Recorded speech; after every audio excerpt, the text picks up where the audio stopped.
Buongiorno, salve a tutti. Oggi vi faccio vedere un tentativo di riparazione di un prodotto abbastanza particolare, anche abbastanza raro. È un sound processor della Technis, adesso vi farò vedere il video, che ha un problema sul display, ma ve ne parlo subito dopo la mia breve sigla.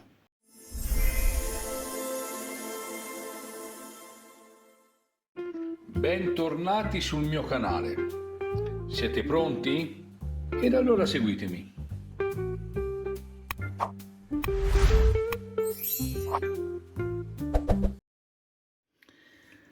Allora, come detto, mi è stato dato da vendere un processore Technis dei primi anni 90.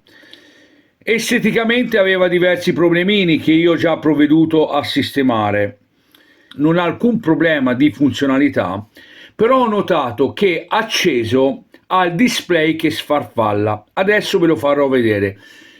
Vi chiedo già scusa per l'inquadratura, per la qualità delle immagini, ma io, a differenza di molti altri, quando lavoro mi concentro sul lavoro, non me ne frega di fare dei video, se no queste ne avrei fatte a decine. Però questo, siccome è un oggetto particolare e il problema è un po' particolare, mi aiuterò con l'intelligenza artificiale per individuare il guasto. Non sto a ricercare il datasheet di questo apparecchio perché sarebbe un lavoro improbo, lunghissimo. Io vado molto di intuito, di pratica. Adesso vi faccio vedere qual è il problema e dopo vediamo se risolvo la cosa.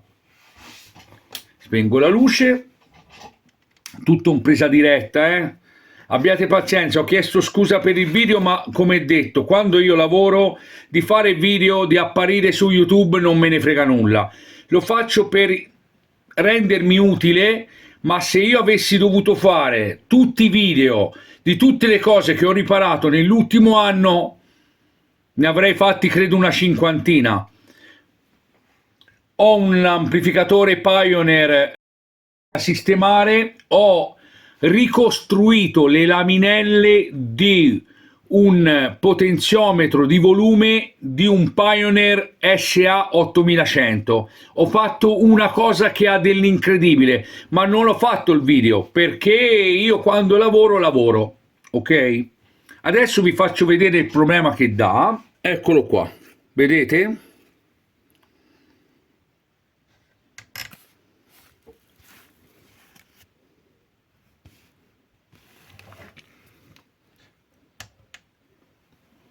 Vedete questo sfarfallio?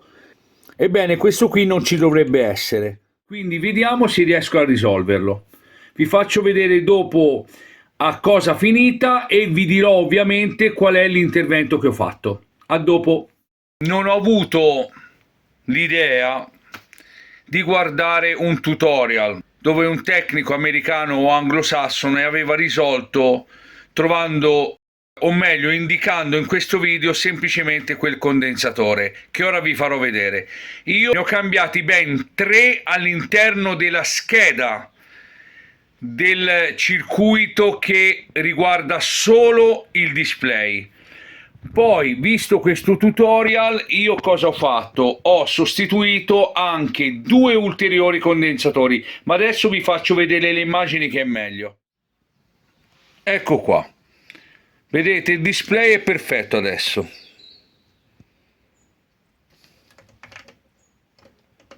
Vedete? Display adesso non sfarfalla più, anche la retroilluminazione è più consistente. Vedete? Cosa ho fatto io? Seguendo le indicazioni di questo tecnico ho sostituito questo condensatore. Ho scoperto che dava dei valori sballati, addirittura completamente non funzionante. Non contento, non fidandomi, ho anche smontato questo. Questo è da 470 microfarad e aveva un VLOS ed SR un po' elevati, quindi ho preferito sostituirlo. Questo è da 2200 microfarad, 16 volt.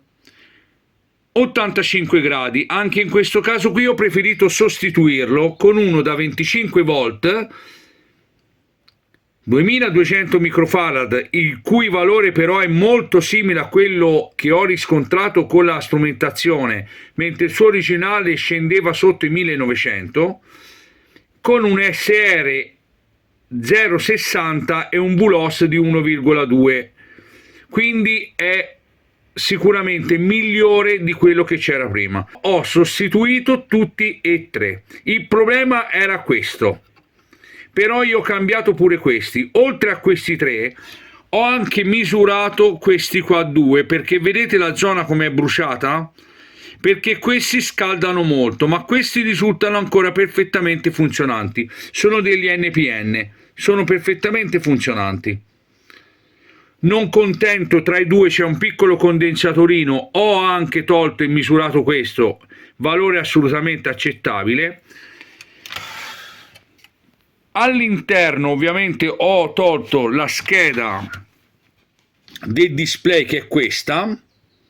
Dalla parte opposta ci sono 6 condensatori, ebbene 3 di questi avevano valori microfarad un po' inferiori al dichiarato, ma un po' tanto, cioè eravamo nella linea bassa del dichiarato, quindi quando scendono di oltre il 10% li sostituisco, se posso, magari metto anche un voltaggio leggermente superiore, se riesco addirittura metto anche, come in questo caso, una temperatura d'esercizio superiore. La sua originale era 85 gradi, questa è 105. Perché questi valori più alti? Così sono più sicuro della longevità del componente. Un maggiore voltaggio mi dà una maggiore garanzia a lungo termine. Quindi se anche voi avete questo apparecchio che vi sfarfalla, non state a smontare questa parte, ok? Il problema è qua. Ma già che ci siete, smontate ed analizzate questi. Se questi hanno un valore notevolmente più basso di quello dichiarato, seppur nella percentuale di tolleranza, sostituiteli. Quindi è bene rimanere il più vicino possibile ai valori indicati. Datemi retta, 1, 2, 3. E l'oggetto è tornato perfetto. Eccolo qua. E con questo ho concluso. È stato un lavorone perché io l'ho presa larga. L'avrei risolto in meno di mezz'ora. Però, così facendo, ho scoperto che 3 condensatorini della parte del display avevano i valori microfarad nella linea bassa della tolleranza, cioè erano al loro borderline della tolleranza. A quel punto, visto che comunque hanno una funzione, li ho preferiti nuovi, ho preferito sostituirli. Poi, visto che il problema persisteva, ho visto questo tutorial e ho fatto quello che ha fatto questo signore, ma sono andato oltre. Ho voluto, già che c'ero, misurare anche i 2 condensatori che sono in linea. Ebbene, anche quegli altri avevano tutti degli ESR ancora validi, valori VLOS ancora accettabili, ma i microfarad erano molto bassi. Eravamo proprio sull'ultimo 18-20% di tolleranza, troppo, per i miei gusti troppo. Quando i valori oltrepassano il 10% di tolleranza li sostituisco. Se riesco. E quando li sostituisco preferisco mettere un voltaggio leggermente superiore, quasi sempre lo faccio, e se riesco addirittura una temperatura superiore, perché questa cosa, con gli anni che ho avuto di esperienza, mi dà una maggiore garanzia di resistenza nel tempo. È difficile che questo oggetto si riguasti, perché ho messo dei condensatori di recupero, però misurati, valori eccellenti, quindi sto sicuro che questo problema non si ripresenterà, se non chissà fra quanti anni. E concludo qui. Vi ringrazio per l'attenzione, spero anche in questo caso di aver fatto cosa gradita. Se vi è piaciuto questo mio particolare e sbrigativo intervento, fatemelo capire con un like, che mi fa sempre piacere. Ringrazio come al solito tutti i nuovi iscritti, vi saluto, vi ringrazio e vi rimando ai miei prossimi video. Ciao ciao, alla prossima!